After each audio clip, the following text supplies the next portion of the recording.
নমস্কার, আপনারা দেখছেন জেলার 1 নম্বর online TV channel Birbhum RC TV. আপনাদের সঙ্গে আমি শুভাশিস। শুরু করছি আজকের সংবাদ। বিস্তারিত সংবাদে যাবার আগে দেখে নেব সংবাদ শিরোনাম।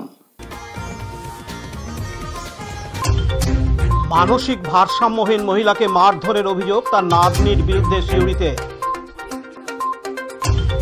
সিপিআইএমের দলীয় কার্যালয় ভাঙচুর করায় চাঞ্চল্য সিউড়িতে।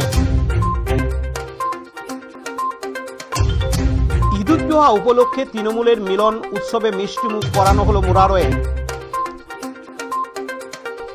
দুবরাজপুর শহরে বিদ্যুতের চাহিদার জন্য লাগানো হলো উচ্চ ক্ষমতা সম্পন্ন ট্রান্সফরমার। সরকারি কর্মচারীদের উদ্যোগে রক্তদান শিবির সিউড়িতে।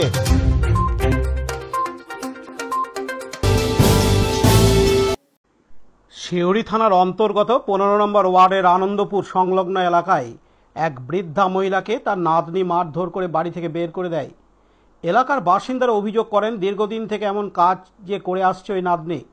গতকাল বুধবার 11 জুন ওই বৃদ্ধা মহিলা, যিনি মানসিক ভারসাম্যহীন হওয়ার কারণে বাড়িতে বাথরুম করে ফেলত, তার ফলেই তাকে কাছের কোনো একটি মাঠে তার নাতনি ছেড়ে দিয়ে চলে আসে বলে স্থানীয় বাসিন্দারা জানান। শুধু তাই নয়, টানাটানি করার ফলে পড়ে যায় এবং বেশ কিছু জায়গায় আহত হন ওই বৃদ্ধা মহিলা। পরে পুলিশ প্রশাসনকে খবর দেওয়া হলে পুলিশ আসে এবং বৃদ্ধা মহিলাটিকে পুনরায় তার বাড়িতে ফিরিয়ে দেওয়া হয় এবং ওই নাতনিকে জিজ্ঞাসাবাদ করার জন্য থানায় ডেকে পাঠানো হয়। আজ বৃহস্পতিবার 12 জুন সকালে ওই বৃদ্ধা মহিলার কোনোরকম সাড়া শব্দ না পাওয়ায় তাকে সিউড়ি সদর হাসপাতালে নিয়ে আসা হলে চিকিৎসক তাকে মৃত বলে ঘোষণা করেন। এরপরই ময়না তদন্ত করানোর জন্য সিউড়ি সদর হাসপাতালে পাঠানো হয়। অন্যদিকে স্থানীয় বাসিন্দারা বলেন, আমি প্রায় 10টা এরকম হবে, তখন আমি ছাগল নিয়ে আসি। আমি রোজই ছাগল নিয়ে আসি এখানে চড়াতে। এবার ওই মহিলা অনেকদিন ধরেই মাথা পাগল আছে। এবার ওর কোমরটা নাকি ভেঙে গেছে। এবার কোমর ভেঙে দিয়ে মানুষ যদি একটা ঘরে ভরে রাখে তাহলে তো ঘরে পায়খানা করবেই, সে তো সে বাথরুম যাবে কি করে। এবার কালকে আমি যখন আসছি তখন মেরে মারতে মারতে টেনে ছিটারে নিয়ে যে একটা চাদরে করে মুড়ে মাঝ মাঠে তাকে রোদে ফেলে দিয়ে আসে। আমি না থাকতে পারে আমি আবার রিটার্ন ব্যাক করে এসে আমি পাড়াতে আমার পাড়ার ছেলেগুলাকে বললাম যে বাবু তোরা একটু মার যা, নিয়ে ওইখানে মহিলা পড়ে আছে, নিয়ে এসে গাছতলায় রাখ আর একটা জলের বোতল যাই হোক ওকে দে। কিন্তু কাল আমার সারাদিন বাড়িতে মন টিকে নাই। আমি না থাকতে পারে আবার আমি দেখতে আসি ওকে যে মানুষটা বেঁচে আছে না মরে গিয়েছে, তাকে দেখতে আসি। আমার একটা কি যে তুমি এত বড় অন্যায় কাজটা করলে পাড়ার প্রতিবেশী কেন দাঁড়ালে না? ওর আজকে তো একটাই মেয়ে, ওর মেয়ে মা ছেলে সবাই মারছে, এই তোমরা প্রতিবাদ করবে না? হ্যাঁ, ওর কেউ নাই বলে আজ তুমি কোথা থেকে পেলে সবকিছু? আজকে তুমি ওই মহিলাটা ছিল বলেই তো আজ তোমাকে মাথা গুঁজে ঠাই সবকি যেমন করে হোক মারা যেমন মানুষ করে ছেলে মেয়েদিকে সেরকমই করেছে। এবার আমি দুপুর বেলায় যখন 1টা-2টা বাজছে তখন আমি না থাকতে পারে আমি দেখে আবার আমি আমার পাড়াতে যেয়ে দাঁড়িয়ে থাকি।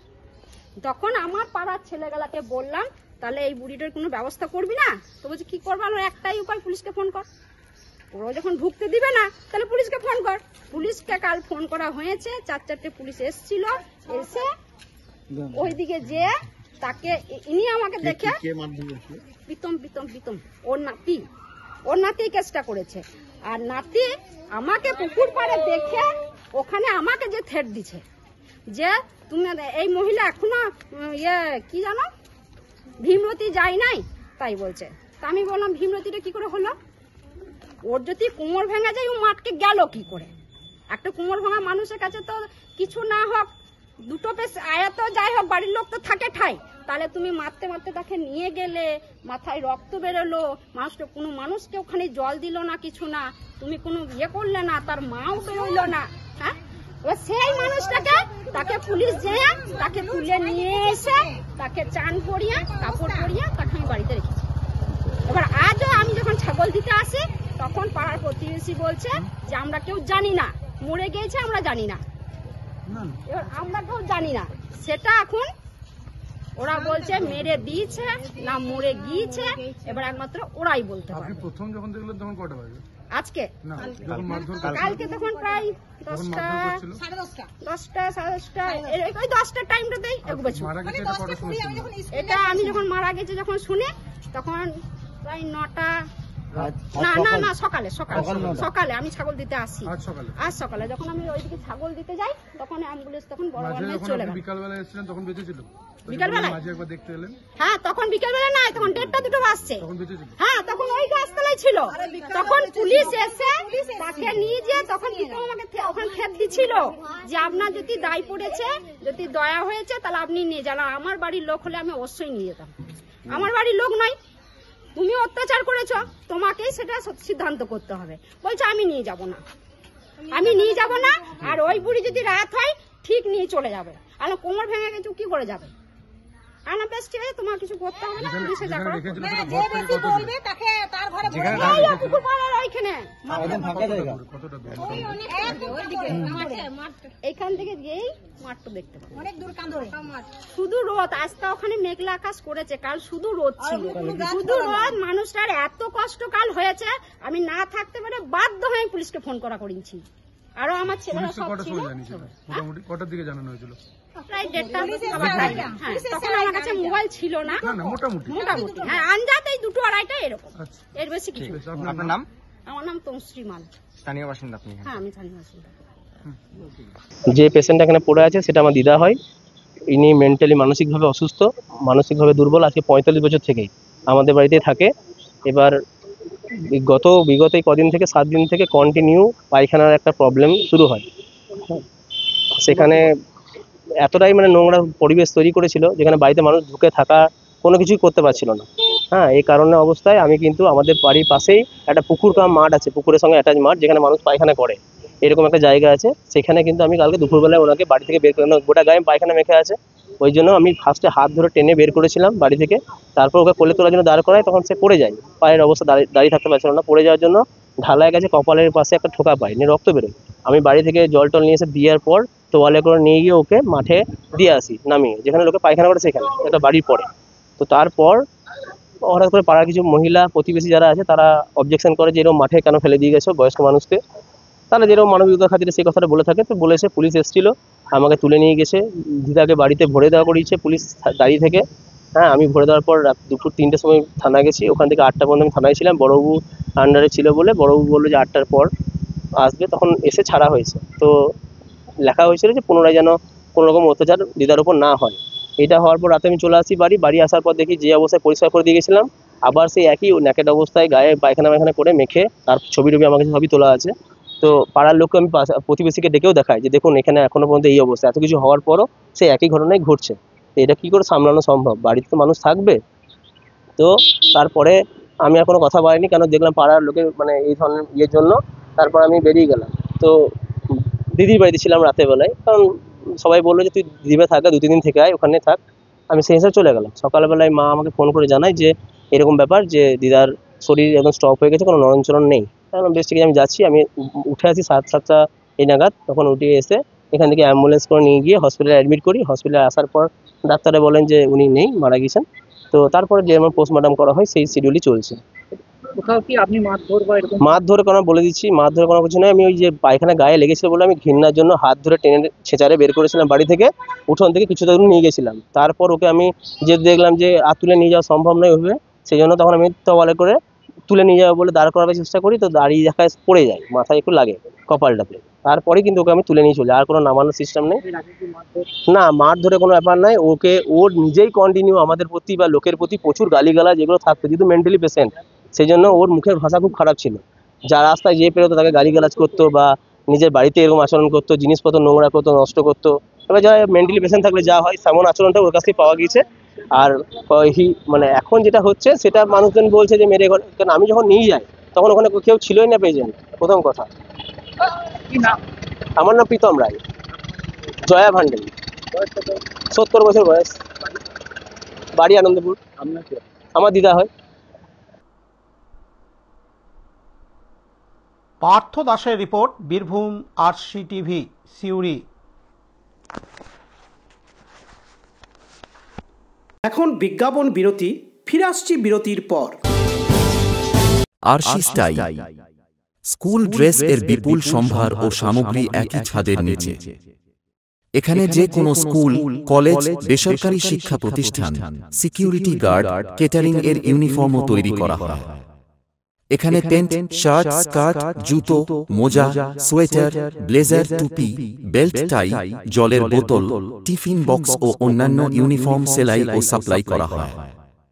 এখানে নামি দামি কোম্পানির প্যান্ট, শার্ট, পাঞ্জাবি, পাজামার পিস ও থান কাপড় পাওয়া যায়, যেমন বিমল, রেমন্ডস, ডোনিয়ার, কেলভিন। এখানে গিফট আইটেম, আধুনিক ডিজাইনের কার্পেট, ডাইনিং কভার, পাপোশ, পর্দা ইত্যাদি পাওয়া যায়। বিশেষ প্রস্তাব, প্যান্ট, শার্ট, ব্লাউজ, চুড়িদার, সেলাই ও ফলস পার করা হয়। যোগাযোগ করুন 9883752306। ঠিকানা দুবরাজপুর, ফ্যাশন এক্সপ্রেসের পাশে। ফিরে এলাম বিরতির পর। সিউড়ি 1 নম্বর ওয়ার্ডের অন্তর্গত একেরপল্লী এলাকায় বহু প্রাচীন অস্থায়ী সিপিআইএমের দলীয় কার্যালয়টি কে বা কারা ভেঙে দেয় রাতের অন্ধকারে। তারপরেই সিপিআইএম কর্মী সমর্থকরা আজ বৃহস্পতিবার 12 জুন সকালবেলায় দেখতে পেলে চাঞ্চল্য ছড়ায়। বিষয়টি স্থানীয় সিপিআইএম নেতৃত্ব তাদের উচ্চতর নেতৃত্বকে জানান। ইতিমধ্যে সিপিআইএম দলের তরফ থেকে সিউড়ি থানায় মৌখিক জানানো হলেও লিখিত অভিযোগ দায়ের করা হবে বলে জানানো হয়েছে সিপিআইএম দলের পক্ষ থেকে। প্রসঙ্গত, বেশ কয়েকদিন আগে ঝড় বৃষ্টিতে ওই একেরপল্লীতে বড়বাগান এলাকায় থাকা সিপিআইএমের যে কার্যালয়টি ছিল সেটি ভেঙে যায়। পুনরায় সিপিআইএমের কর্মীরা সেটিকে মেরামতি করেন। সেখান থেকে বিভিন্ন পথচারী মানুষ সহ স্থানীয় সিপিআইএমের কর্মী সমর্থকরা পৌরসভা ভোটের বিভিন্ন কর্মী সম্মেলন থেকে শুরু করে বিভিন্ন আলোচনামূলক কর্মসূচি করে আসছে। কিন্তু হঠাৎই কে বা কারা সেটিকে ভেঙে দেয়। বিষয়টি কোর কমিটির সদস্য তথা জেলা পরিষদের সভাধিপতি ফয়জুল হক ওরফে কাজল শেখকেও জানানো হয়। তবে কাজল শেখ জানান, বাংলা থেকে সিপিএম শূন্য হয়ে গেছে, ওদের কোনো সংগঠন বীরভূম জেলাতে নেই। আমার মনে হয় ওরা নিজেরাই ভেঙে এমনটা করেছে। এদিন তিনি আরও জানান, সিপিএম তো বর্তমানে বীরভূম তথা বাংলা থেকে শূন্য হয়ে গেছে। আমার মনে হয় ওরা ফুটেজ নেওয়ার চেষ্টা করছে। সিপিএম এর কোনো অস্তিত্ব আছে বলে মনে হয় না বীরভূম জেলাতে। ওদের কোনো সংগঠনই নেই, কোনো মিটিং মিছিল আপনারাও দেখেছেন বলে আমার মনে হয় না। আর ওদের পার্টি অফিস ভাঙতে যাবে, পার্টি অফিসে কোনো লোকজন থেকেও কোনো সময় বসা ওঠা করে বলে আমার মনে হয় না। এটা একটি অস্থায়ী পার্টি অফিস, রাস্তার ওপরে অস্থায়ী পার্টি অফিস করেছিল। আপনার কাছ থেকে শুনতে পেলাম, এর আগে কখনো দেখিনি। বীরভূম জেলার সিপিএম এর কোনো অস্তিত্ব আছে বলে আমার মনে হয় না।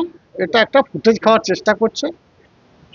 তবে বীরভূম জেলা পুলিশ প্রশাসন যদি কেউ বা কারা করে থাকে, যারা দোষী ব্যক্তি, তাদের অবশ্যই অ্যারেস্ট করবে। অন্যদিকে সিপিএম নেতা রুদ্রদেব বর্মন জানান, এত বড় জনবহুল এলাকায় প্রশাসন কেন নজর রাখবে না? প্রশাসনের নাকের ডগায় ভাঙচুর চালানো হচ্ছে। সিসিটিভি ক্যামেরা লাগানো আছে, ফুটেজ দেখে তা তদন্ত করতে হবে। এদিন তিনি আরও বলেন, আমাদের সিপিআইএম পার্টির যে কার্যালয় সিউড়ি 1 নম্বর ওয়ার্ডের যে বড়বাগান একেরপল্লী মোড়ে একটি কার্যালয় ছিল। সেই কার্যালয়টি দীর্ঘদিনের কার্যালয়, 30-35 বছরের কার্যালয়। এইটি গতকাল রাত্রে কেউ বা কারা এটাকে ভাঙচুর করেছে। মূলত এই কার্যালয়টা ছিল যে শুধুমাত্র যে পার্টির কাজের জন্য কার্যালয় এমনটা নয়। ওখানকার অনেক স্থানীয় বাসিন্দা যারা মানুষজন আছে, বয়স্ক মানুষ যারা আছে, তারা বিকেলবেলায় হাঁটাচলা করার পরে ওই কার্যালয়ে অনেকে এসে বসতো। যে তারা প্রত্যেকেই যে পার্টির সমর্থক বা পার্টির লোকজন তারা তা নয়, অনেক সাধারণ মানুষ এসে ওখানে বসবাস করতো। এই বিগত কয়েকদিন আগে ঝড় বৃষ্টিতে ওই পার্টি অফিসে কিছুটা অংশ ভেঙে যায়। তার ফলে সেইটা 9 তারিখে সেটাকে মেরামত করে নতুন করে পার্টি অফিসটাকে তৈরি করার কাজ চলছিল। গতকাল রাত্রিতে কেউ বা কারা ওই পার্টি অফিসকে ভেঙে চুরমার করে দিয়েছে। আমরা তারই প্রতিবাদ জানিয়েছি। দেখুন, আমরা যেহেতু চোখে দেখিনি কে বা কারা করেছে, স্বাভাবিকভাবে এখনই তো কে বা কারা করেছে তার নাম তো আমরা বলতে পারবো না। আমরা প্রশাসনকে জানিয়েছি, মৌখিক জানানো হয়েছে এবং এরপরে লিখিত সন্ধ্যেবেলায় আমরা লিখিতও জানাবো। এবং প্রশাসনকে বলেছি যে ওখানকার যে সিসিটিভি ফুটেজ আছে সেই ফুটেজ হচ্ছে আমরা দেখতে চেয়েছি, এবং ফুটেজ দেখে চিহ্নিত করে কে বা কারা এই দলীয় কার্যালয় ভাঙচুর করলো তাদেরকে শাস্তি দিতে হবে, তাদেরকে গ্রেপ্তার করতে হবে। এবং এটাও আমরা পুলিশকে জানিয়েছি যে সারা পশ্চিম বাংলাতে যে কেউ হচ্ছে যে কোনো রাজনৈতিক দল করতে পারে, তাদের কার্যালয় থাকতে পারে। সেই কার্যালয় সুরক্ষিত থাকা এবং রাখাটা হচ্ছে দায়িত্ব প্রশাসনের। এবং এই যে রাতের বেলায় পুলিশ টহল দিচ্ছে, এই টহল দেওয়ার পরেও হঠাৎ করে কেন এই কার্যালয় ভাঙচুর হলো এবং কার্যালয় ভাঙচুরের পরে প্রশাসনের কাছে খবর থাকলো না কেন, এটাও হচ্ছে পুলিশকে আমরা জানাবো, আজকে সন্ধ্যেবেলায় জানাবো। এবং এটাও আমরা জানিয়ে রাখি যে কার্যালয় ভাঙা হয়েছে, সেই কার্যালয় আমরা আবার নতুন করে গড়ব, সাধারণ মানুষকে সঙ্গে নিয়ে নতুন করে আবার সেই কার্যালয় গড়ে আবার নতুন করে কার্যালয় চালু করা হবে। কার্যালয়টা মূলত অস্থায়ী একটা কার্যালয়, যেখানে বাঁশ, লাঠি, খলপা ইত্যাদি দিয়ে তৈরি করা। সেখানে দলীয় পতাকা, দলীয় ব্যানার ইত্যাদি থাকে। এবং আমাদের এই যে 1 নম্বর শাখা বা 1 নম্বর ওয়ার্ডের যে যারা কর্মীরা আছে, সেখানে হচ্ছে প্রায় প্রতিদিন সন্ধ্যেবেলায় তারা বসেন। এইভাবে হচ্ছে কার্যালয়টা তৈরি করা, এবং কার্যালয়টা বহুদিনের তো, এবং সাধারণ মানুষের একটা পরিচিতি জায়গাও তৈরি হয়ে গিয়েছিল এই কার্যালয়টা ভাঙাটা ঠিক উচিত হয়নি। এবং তার সঙ্গে এটাও জানাবো আপনাদের যে সিউড়ি শহর বীরভূম জেলার মধ্যে একটা শান্তপ্রিয় জায়গা। এখানে কখনো এইরকম দলীয়ভাবে হিংসার ঘটনা খুব বেশি শোনা যায়নি। এই গত মিউনিসিপ্যালিটি নির্বাচনে দেখা গিয়েছে যে মিউনিসিপ্যালিটি নির্বাচনে ক্যান্ডিডেটদের দাঁড়াতে দেয়নি, তাদেরকে বাড়ি থেকে তুলে নিয়ে গিয়ে উইথড্র করেছে, কোথাও বন্দুক বারুদ সব দেখতে পাওয়া গেছে। এটা যেমন দেখতে পেলাম, এবং তার সঙ্গে এটাও দেখা গেল যে গতকাল রাত্রিতে এই কার্যালয় ভাঙার মধ্য দিয়ে হচ্ছে সাধারণ মানুষের যে শান্তিপ্রিয় জায়গা সিউড়ি, এটাকে অশান্ত করার চেষ্টা করছে কেউ বা কারা। ভেঙেছে বলতে ওখানকার এই যে নতুন করে যে বাঁশ দিয়ে তৈরি করা হয়েছিল যে স্ট্রাকচারটা, সেই স্ট্রাকচারটা পুরোপুরি ভেঙে দেওয়া হয়েছে। ওখানে টিনের যে দরজা ছিল, সেই দরজা এবং সাইডের যে আড়াল করার যে ব্যবস্থা ছিল, সেই পুরোটাই ভেঙে দিয়েছে। আমরা এখনই কে বা কারা করেছে সেটা আমরা এখনই বলতে পারছি না। সিসিটিভি ফুটেজ দেখলে এবং তাদের মুখগুলো চিহ্নিত করতে পারলে অবশ্যই বলতে পারবো। সেটা পুলিশের কাজ, পুলিশ খুঁজে বের করবে কে বা কারা করেছে। পুলিশেরও দায়িত্ব থাকে যে এই ঘটনা যারা ঘটিয়েছে তাদেরকে হচ্ছে গ্রেপ্তার করা এবং তাদের বিরুদ্ধে শাস্তি দেওয়া। আমাদের অভিযোগ এখনো অবধি আমরা স্পষ্টভাবে কোনো দল বা কোনো ব্যক্তিকে আমরা এখনই অভিযুক্ত করছি না। যতক্ষণ না পুলিশ তার তথ্য প্রমাণ দিতে পারছে বা দেখতে পাচ্ছি, ততক্ষণ না পর্যন্ত কোনো অভিযোগ করছি না। তবে সরকারি পক্ষে, সরকারি জায়গায়, মানে যেখানে একটা সরকার চলছে, যেখানে একটা প্রশাসন চলছে, সেখানে একটা সরকারের দায় থেকেই যায় যে একটা কার্যালয় সুরক্ষিত নয়, সাধারণ মানুষ সুরক্ষিত নয়। কি চলছে সারা পশ্চিমবাংলা জুড়ে, কার্যালয় কেন সুরক্ষিত থাকবে না, এটাও হচ্ছে সরকারের দেখা উচিত। বলুন। আমার নাম রুদ্রদেব বর্মন, আমি সিপিআইএম সিউড়ি শহর এরিয়া কমিটির সদস্য। পার্থ দাসের রিপোর্ট, বীরভূম RCTV সিউড়ি। এখন বিজ্ঞাপন বিরতি, ফিরে আসছি বিরতির পর। সব থেকে ভালো চিকিৎসা, সবচেয়ে কম খরচে, সবচেয়ে কম খরচে। সব থেকে ভালো চিকিৎসা, সবচেয়ে কম খরচে, সবচেয়ে কম খরচে। বিশ্বমানের স্বাস্থ্য পরিষেবা মিলবে দিনে রাতে, বিশ্বমানের স্বাস্থ্য পরিষেবা মিলবে দিনে রাতে। মণি মহেশ হসপিটাল, মণি মহেশ হসপিটাল, মণি মহেশ হসপিটাল, মণি মহেশ হসপিটাল। মণি মহেশ হসপিটাল, দুবরাজপুর। ফিরে এলাম বিরতির পর। গতকাল বুধবার 11 জুন বীরভূম জেলার মুরারই 1 নম্বর ব্লকের মুরারই নতুন বাজার মোড়ে মাদ্রাসার সামনে রাজ্য সম্পাদক তৃণমূল কংগ্রেসের আলী মুর্তুজা খান একটি ঈদুজ্জোহা উপলক্ষে মিলন উৎসবের জন্য একটি সভা করেন। এই সভাতে প্রতিটি মানুষকে মিষ্টি দিয়ে মিষ্টিমুখ করানো হয়। এই সভায় 4 থেকে 5 হাজার লোকের সমাগম হয় এবং এই সভাতে উপস্থিত ছিলেন বীরভূম লোকসভা কেন্দ্রের সাংসদ শতাব্দী রায়, রাজ্য সংখ্যালঘু সেলের সম্পাদক আলী মুর্তুজা খান, তৃণমূল কংগ্রেসের মুরারই 1 নম্বর ব্লকের ব্লক সভাপতি বিনয় কুমার ঘোষ, মুরারই 1 নম্বর পঞ্চায়েত সমিতির সভাপতি বিপ্লব শর্মা ওরফে খোকন শর্মা, বীরভূম জেলা পরিষদের কৃষি কর্মাধ্যক্ষ সিরাজুল ইসলাম খান সহ পঞ্চায়েত সমিতি ও পঞ্চায়েতের সদস্যগণ এবং তৃণমূল কংগ্রেসের কর্মী সমর্থকরা। এদিন রাজ্য সংখ্যালঘু সেলের সম্পাদক আলী মুর্তুজা খান জানান। দীপু মিয়ার রিপোর্ট, বীরভূম RCTV মুরারই। কি প্রোগ্রাম হলো আপনার আজকে? ঈদুজ্জোহার পরে মানুষের সঙ্গে মিলিত হওয়ার একটা প্রোগ্রাম এখানে হয়েছে।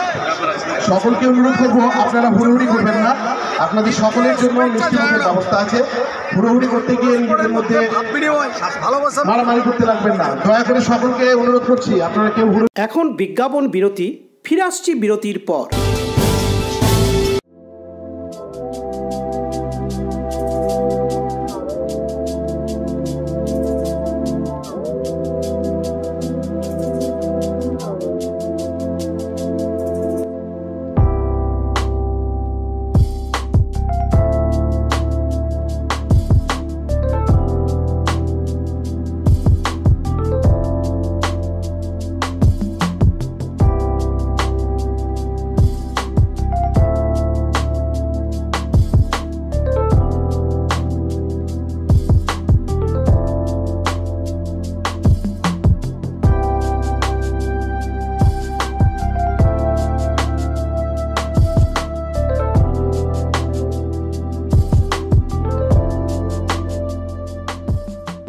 ফিরে এলাম বিরতির পর। দুবরাজপুর শহরে বিদ্যুতের চাহিদার মোকাবেলায় উচ্চ ক্ষমতা সম্পন্ন ট্রান্সফরমার লাগালো বিদ্যুৎ দপ্তর। গত সোমবার ৯ জুন সন্ধ্যায় দুবরাজপুর পাওয়ার হাউস সাব স্টেশনে সেটি বসানো হয়েছে। দপ্তর সূত্রে খবর, আগে দুবরাজপুরের শহরবাসীর বিদ্যুতের চাহিদা মোকাবেলায় ৬.৩ MVA বা মেগা ভোল্ট অ্যাম্পিয়ার ট্রান্সফরমার ছিল। ক্রমবর্ধমান চাহিদার সঙ্গে পাল্লা দিয়ে শহরে দিন 10 MVA বা মেগা ভোল্ট অ্যাম্পিয়ার ক্ষমতা সম্পন্ন ট্রান্সফরমার লাগানো হয়েছে। গরমে এমনিতেই বিদ্যুতের চাহিদা বাড়ে, এসি, ফ্রিজ, ফ্যান, কুলার ইত্যাদির ব্যবহার বহুগুণে বেড়ে যায়। বর্ষার আগে কয়েকদিন অসহ্য গরম পড়েছে, প্রতি রাতে বিপুল চাহিদা বাড়ছিল বিদ্যুতের। সে কারণে গত রবিবার ৮ জুন রাতে একাধিকবার বিদ্যুৎ সরবরাহ বিঘ্নিতও হয়। তাই এই সিদ্ধান্ত। যদিও নতুন উচ্চ ক্ষমতা সম্পন্ন ট্রান্সফরমার লাগানোর জন্য সোমবার সন্ধ্যায় প্রায় ঘন্টা দুয়েক ধরে শহরের একাংশে বিদ্যুৎ সরবরাহ বন্ধ রাখতে হয়। দপ্তরের এক কর্তা জানান, এবার অন্তত লো ভোল্টেজ বা অতিরিক্ত বিদ্যুতের চাহিদার জন্য শহরবাসীকে ভুগতে হবে না। Bureau report, Birbhum RCTV, Dubrajpur.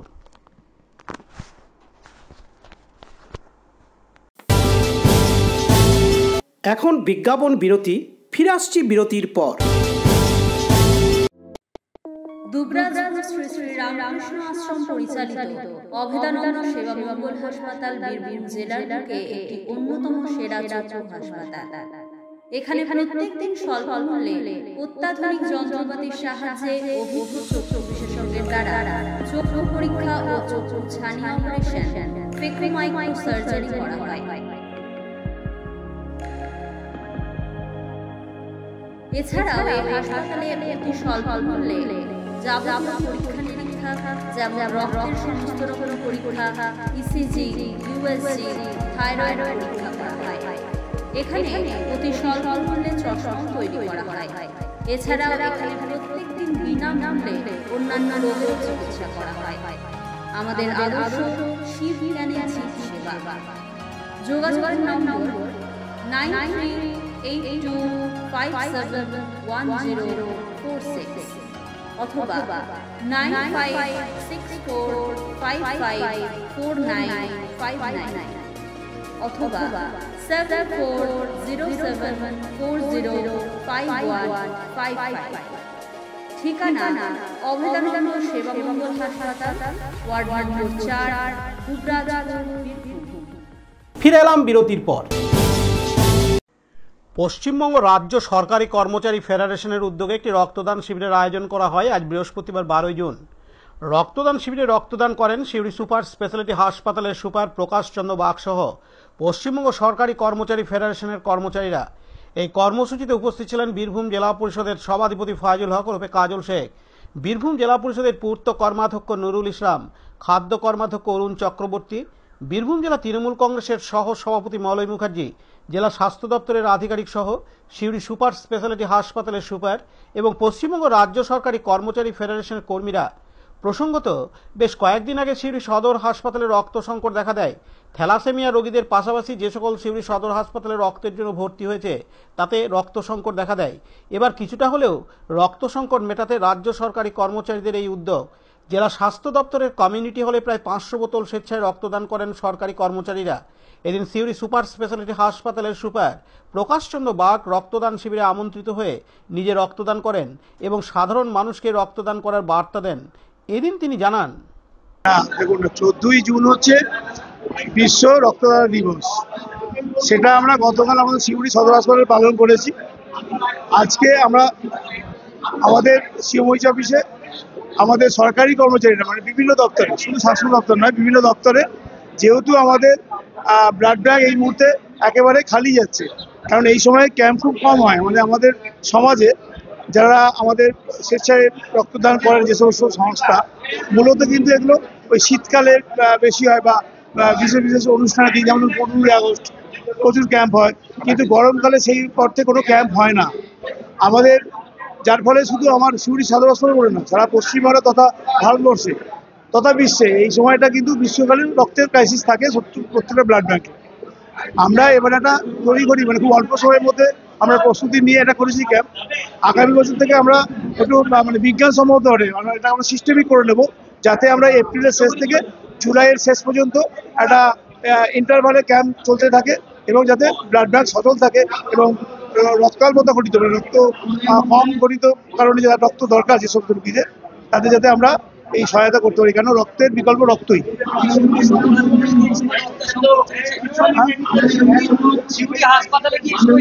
চলছে তো অনেকখানি মিটে যাবে,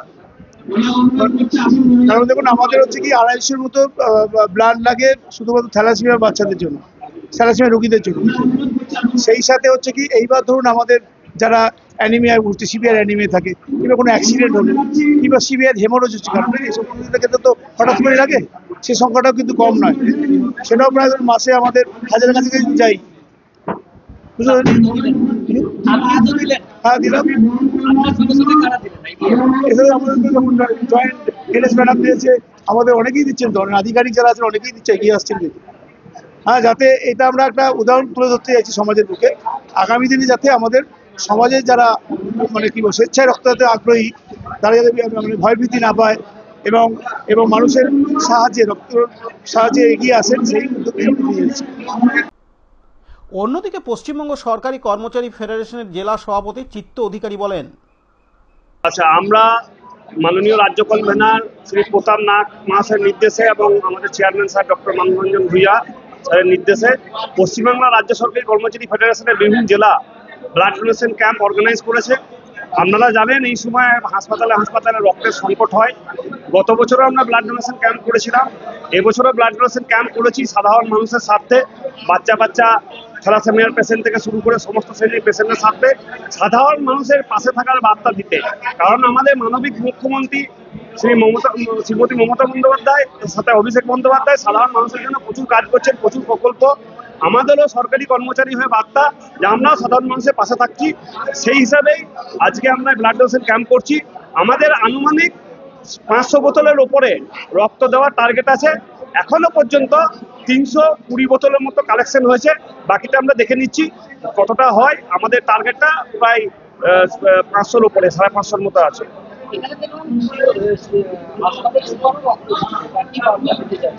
হাসপাতাল সুপার তিনি নিজেও একজন সরকারি কর্মচারী এবং সুপারের পোস্টটা খুব গুরুত্বপূর্ণ। তিনি এইটুকুই বার্তা দিলেন যে আমি সুপার হয়ে মানুষের প্রাণ বাঁচাবার জন্য মানুষের পাশে আছি, তাই রক্ত দিচ্ছি। অতএব সাধারণ মানুষকেও আহ্বান করব যাতে হাসপাতালগুলোতে রক্ত সংকট না হয়, ব্লাড ডোনেশন ক্যাম্প হোক। বাচ্চা থ্যালাসেমিয়ার পেশেন্ট থেকে শুরু করে সাধারণ পেশেন্ট বা যারা অন্যান্য পেশেন্ট আছে রক্ত পাক, সেই বার্তাই আমরা দেবো। আর আমাদের সরকারি কর্মচারী সংগঠনের পক্ষ থেকে একটাই বার্তা, গত বছর আমরা বৃক্ষরোপণ করেছিলাম, এবছরও করবো, ব্লাড ডোনেশনও করছি।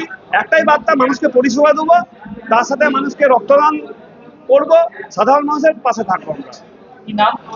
আমার নাম চিত্ত অধিকারী, আমি প্রেসিডেন্ট বীরভূম জেলা কমিটি। পাশাপাশি বীরভূম জেলা পরিষদের সভাধিপতি ফাইজুল হক ওরফে কাজল শেখ জানান, এজন্য যারা রক্ত দিচ্ছে তাদেরকে আমি স্যালুট জানাচ্ছি।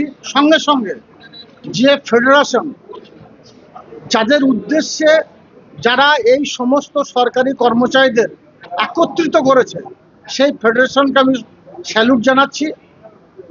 যদিও এই ফেডারেশনের সঙ্গে বীরভূম জেলার আমাদের যিনি সিএমও সাহেব আছেন, আমি শুনলাম এসে উনিও ব্লাড দিয়েছেন, সুপার সাহেব ব্লাড দিয়েছেন, অনেক ডাক্তারবাবুরা ব্লাড দিয়েছেন, আমাদের বীরভূম জেলা পরিষদের প্রশাসনিক দপ্তরে যারা কর্মচারী তারাও ব্লাড দিয়েছেন। স্বভাবতই এই গ্রীষ্মকালীন যে রক্ত সংকট দেখা দিচ্ছে, সেই রক্ত সংকট মোচনের এই যে প্রয়াস, এই প্রয়াসটাকে আমি আরেকবার স্যালুট জানাচ্ছি। যদিও আপনারা জানেন আমি নিজেকে একজন রক্তদান কর্মী হিসেবে মনে করি, তাই বছরের বিভিন্ন সময়ে আমিও ছোট বড় বিভিন্ন ধরনের ক্যাম্প করে থাকি এই রক্ত সংকট মোচনের জন্য। তাই যেভাবে এই সরকারি কর্মচারী ভাইয়েরা, দাদারা, বোনেরা আমার এগিয়ে এসেছে, এইভাবে বীরভূম জেলার বিভিন্ন প্রান্তে সরকারি কর্মচারী নয় যারা বিভিন্ন সোসাইটির সঙ্গে যুক্ত, তাদের সকলকে বলবো, বিশেষ করে আমার ইয়াং জেনারেশন ভাইদেরকে, তাদেরকে বলবো এগিয়ে আসার জন্য।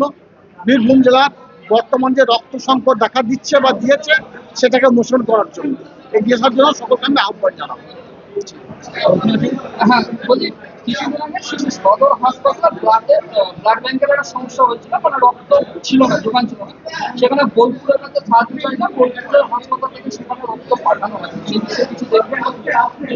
দেখুন, এই বিষয়টা আমার সঠিকভাবে জানা নাই, আপনাদের কাছ থেকে শুনলাম। তো বিষয়টি অবশ্যই আমি বোলপুরে হসপিটালের সঙ্গে যোগাযোগ করে দেখবো কেন দেওয়া হয়নি, কি জন্য দেওয়া হয় নাই। আমরা বীরভূম জেলার মধ্যে বসবাস করি, যেমন দেখছেন আজকে এই যে সোসাইটি, এই যে সরকারি কর্মচারী ভাইরা যে ব্লাড ডোনেশন ক্যাম্পের আয়োজন করেছে, এখানে যদিও এই ক্যাম্পটা হচ্ছে সিউড়িতে, কিন্তু বোলপুরে ব্লাড ব্যাংক এসেছে ব্লাড দিতে। অর্থাৎ আমরা যখন ভেদাভেদ করছি না, আমাদের মধ্যে যখন কোনো মতপার্থক্য নেই, আমরা যা রক্তদাতা, তাহলে হসপিটালের মধ্যে এই জন্য মতপার্থক্য থাকার কোনো কারণ আছে বলে মনে করি না। তাছাড়াও বছরের একটা সময় অন্ততপক্ষে আমিও মেগা ক্যাম্প করে থাকি শহীদ সাজু মেমোরিয়াল ওয়েলফেয়ার সোসাইটির পক্ষ থেকে। তখনও কিন্তু জেলার সঙ্গে সঙ্গে রাজ্যের বিভিন্ন ব্লাড ব্যাংকে আমন্ত্রণ করি। এই ধরনের বিভিন্ন জায়গায় বিভিন্ন রাতে মেগা ক্যাম্পের আয়োজন যে বা যারাই করেন, সেখানেও কিন্তু সমস্ত সরকারি ব্লাড ব্যাংকে বলা হয়। সর্বত ব্লাড ব্যাংকের মধ্যে সমন্বয় অভাব যদি না থাকে, তাহলে আমাদের জেলা পরিষদ যখন মিটিং হবে তখন অবশ্যই এই বিষয়টা নিয়ে আমি তুলে ধরার চেষ্টা করব। পার্থ দাসের report, Birbhum RC TV, Suri.